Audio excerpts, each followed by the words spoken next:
They say conspiracy theories are fake, but the greatest conspiracy began before the world was formed. It started in heaven when Lucifer rebelled against the truth of God. Since then, the war has never stopped. Starting with Cain, who killed his brother. Down through ages, we see it again in Egypt. Pharaoh tried to kill Moses, the deliverer, by drowning Hebrew babies. Then it echoed through time with prophets, beaten, stoned, imprisoned, and silenced. Why?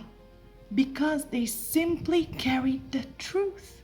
When Christ was born, it surfaced again.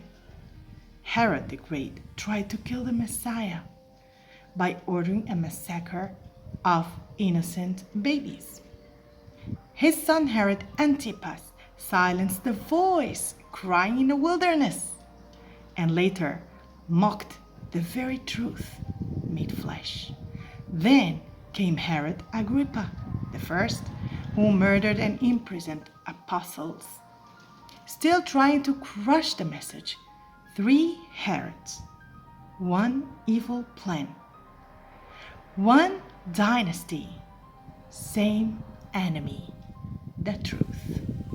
Because truth exposes darkness and darkness fights back. Let's dive in through the conspiracy theory of the Herodian dynasty and see how history proves the war on truth is no theory at all, but mere reality. Herodian dynasty was after Christ during his birth, during his ministry, and during his trial. And then they were after his followers. Herod the Great, king of Judea, ruled from 37 BC through 4 AD.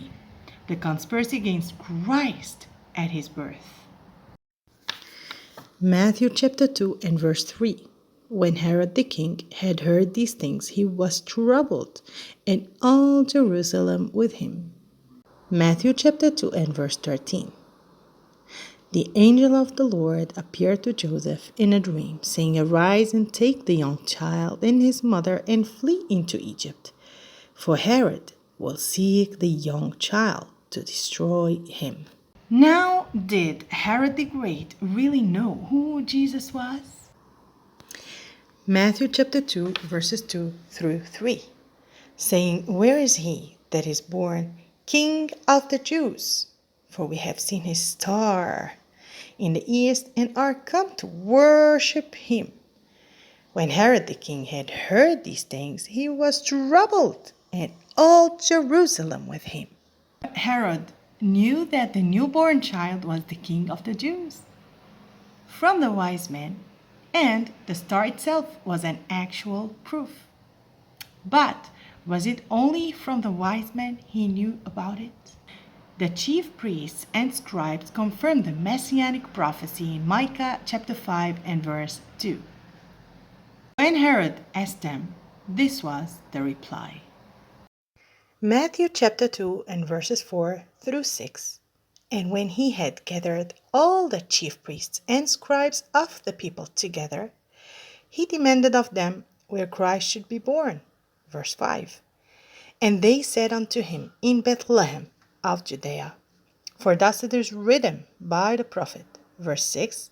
And thou, Bethlehem, in the land of Judah, art not the least among the princes of Judah, for out of thee shall come a governor that shall rule my people Israel. So Herod knew this child was the prophesied king and the chosen one, the Messiah, which implies divine origin. Herod the Great knew he was fighting God's plan, fulfilling the prophecy of Psalm chapter 2 and verse 2. The kings of the earth set themselves, and the rulers take counsel together against the Lord and against his anointed. We notice that a government-led conspiracy to destroy the Messiah from infancy and the plan of God existed.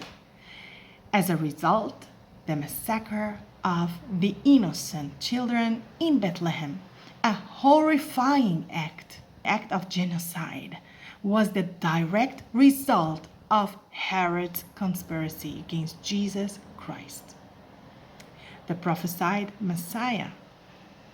The Bible records this heartless event.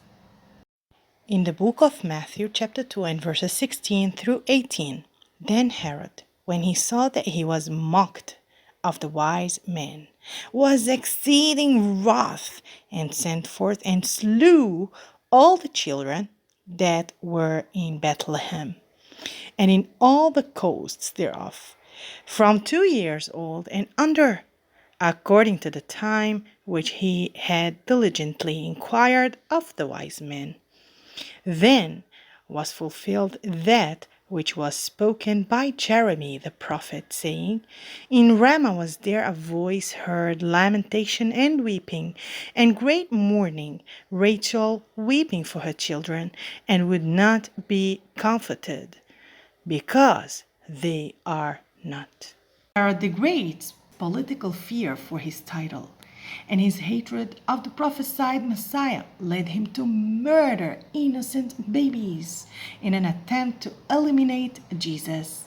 This was a targeted genocide of male children in a specific region, Bethlehem, and its surrounding coasts. It fulfilled a prophecy in Jeremiah 31, chapter 31, and verse 15. Rachel represents the mothers of Israel, weeping for her lost children. This act is a striking example of satanic influence working through political power to destroy God's plan of salvation. It mirrors Pharaoh's slaughter of Hebrew infants in Egypt, Exodus chapter 1 and verses 15 through 22, to stop Moses, the deliverer. The last book of the New Testament witnesses to all generations of this terrible conspiracy, which shows that behind Herod's actions was Satan himself, working to destroy the promised Messiah, the King of the Jews.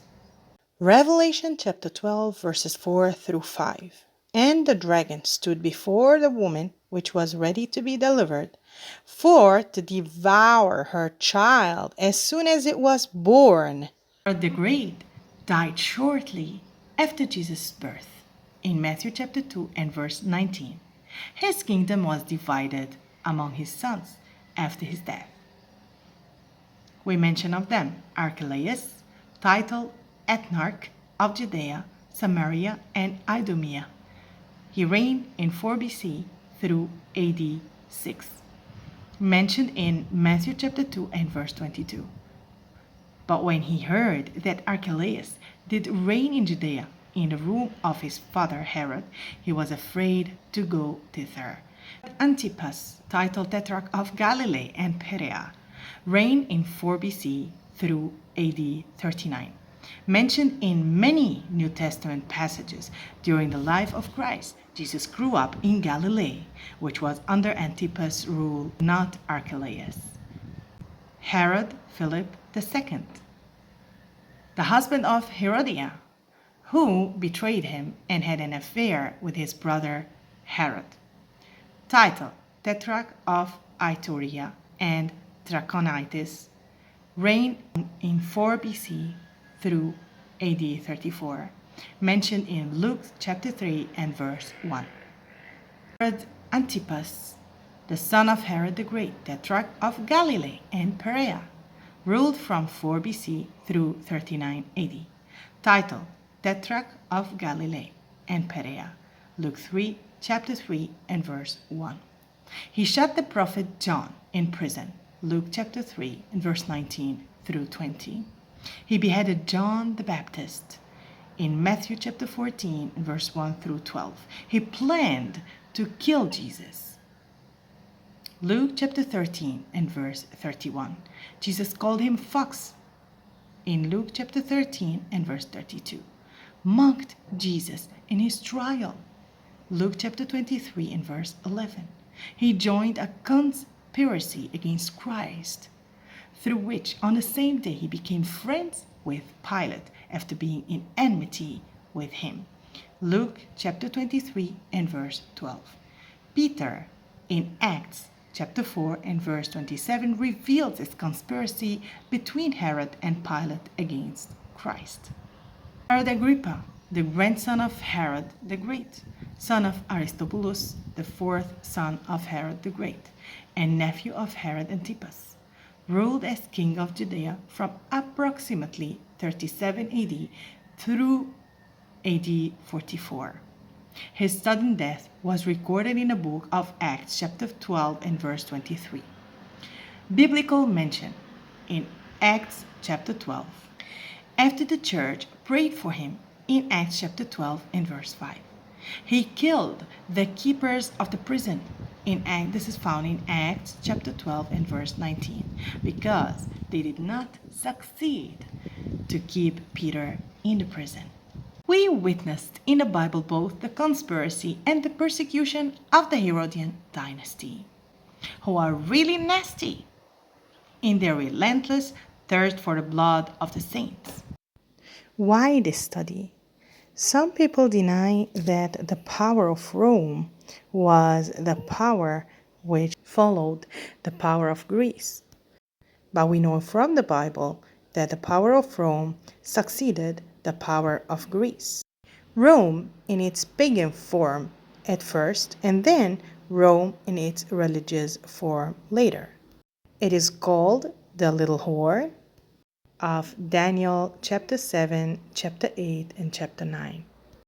Of Revelation chapter 13, it is none other but the leopard beast. This power is still practicing its forces under the goat of Christianity and shall continue until the coming of Christ. This same spirit of opposition to the truth continues to this day, targeting those who dare to stand firm. The battle is not new. It is ancient, fierce, and ongoing, but one thing remains certain. No conspiracy, no power of darkness can extinguish the light of truth. It prevails forever.